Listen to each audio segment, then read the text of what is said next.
কপালে যতটা দুঃখ লেখা ছিল, আমার মনে হয়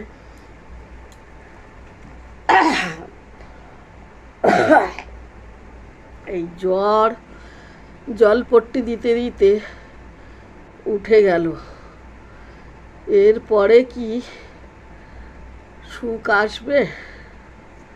হ্যাঁ, দেখো বন্ধুরা, কপালে যত দুঃখ ছিল এই জলপট্টি দিতে দিতে উঠে যায়নি?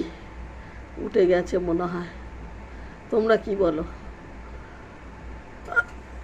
উঠে গেছে। মনে হচ্ছে এইবার আমার সুখ আসবে, দেখছি আমি। তোমরা কি বলো কমেন্ট করে জানাও। হায়, আমার কি হলো।